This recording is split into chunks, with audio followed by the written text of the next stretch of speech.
Howdy, with this video, I want to go over the career essay project with you real quickly. Make sure you understand what we're getting into there. I'm doing this video on Friday, October 1st. For tomorrow the 2nd, reflection number 2 is due.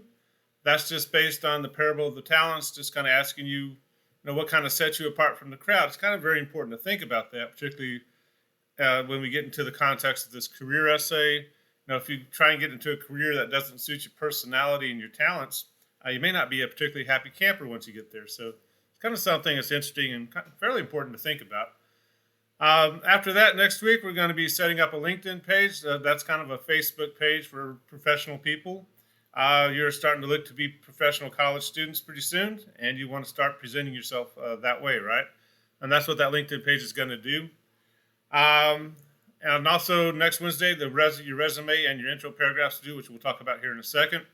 But basically, hopefully you already have a resume. If you don't, there's templates out there on Word and Google Docs you can use to start your resume.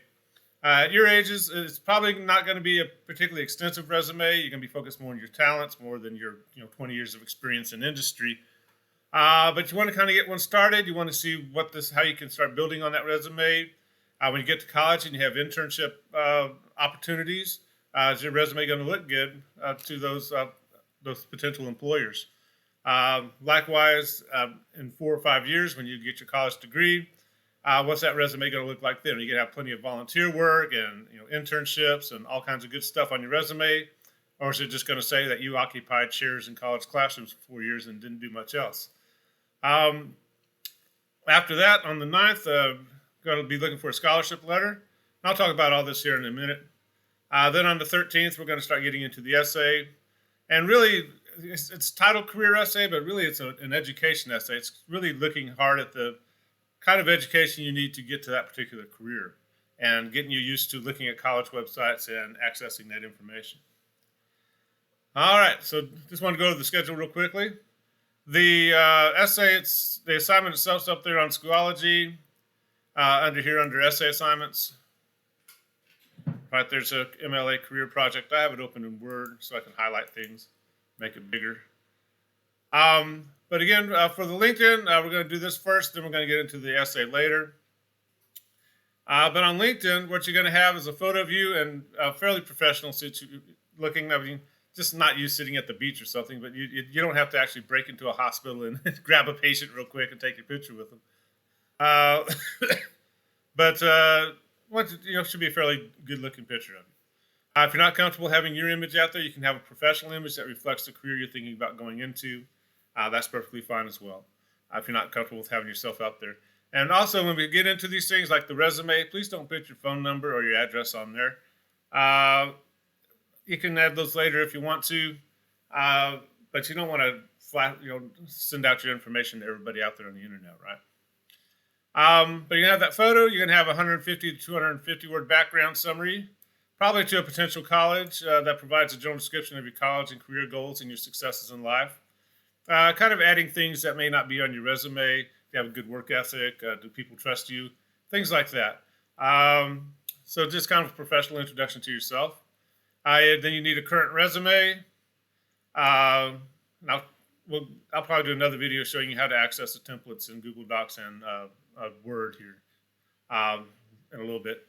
One of the harder ones with this little LinkedIn page is the scholarship application letter.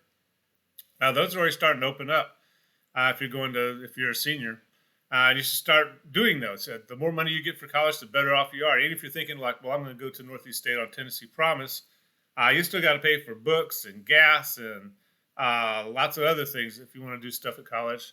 And the scholarships help a lot. And there's quite a few scholarships. You'd be surprised to see how many different ones are out there.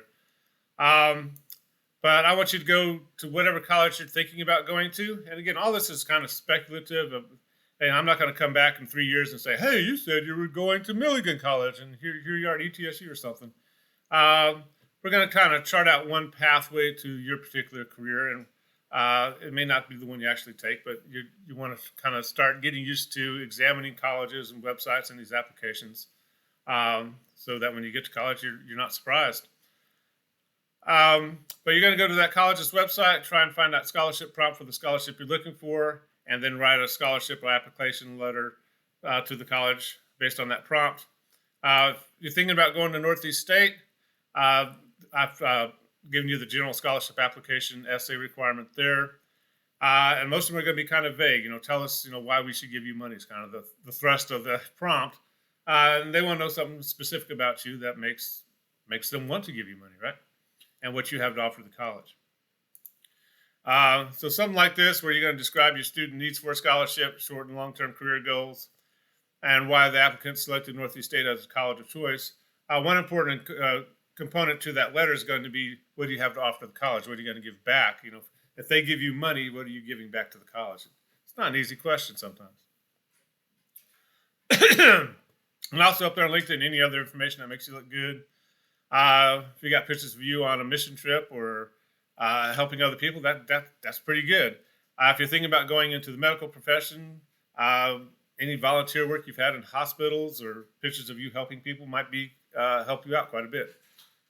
So when we get to the LinkedIn page, I had mine open here. This is what mine looks like. And when you have to go to LinkedIn.com and fill out all the questions and create your page and all that. It's a pain, and they ask you a lot of questions. And some of you are gonna be like, "Oh, I don't know," and that's okay. Yeah, most of these you can go back and edit.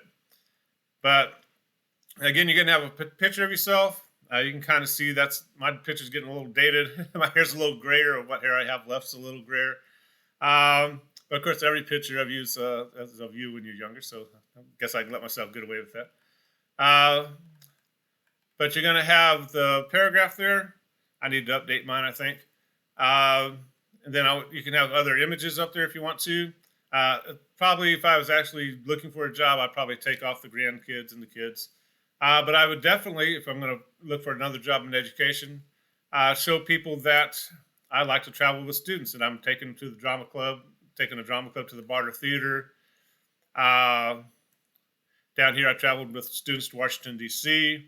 I had a World Lit class that went to Denmark. So I'm definitely going to put those pictures up there.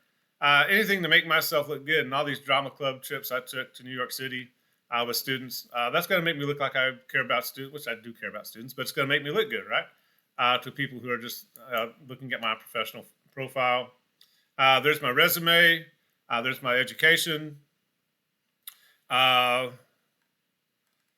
all my great accomplishments and the organizations I belong to.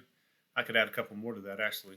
So as I look at this, I'm kind of thinking I need to update my LinkedIn page. But that's what yours is kind of going to look like. You have your picture. You're going to have the intro paragraph, and then your resume, then the scholarship letter. And eventually, as I grade essays and return them to you, you're going to revise those one more time and post those here in LinkedIn as well. So if your parents ask you, what are you doing in that class? You can just pull up your LinkedIn page and go like, here's why I'm so tired all the time and grumpy. But once we get these pages created and you make me a connection, we'll start adding stuff to the page. Just to give you a sense of what some of these look like. Actually, one of you is already in here, I think. Yep, Grace is already in there.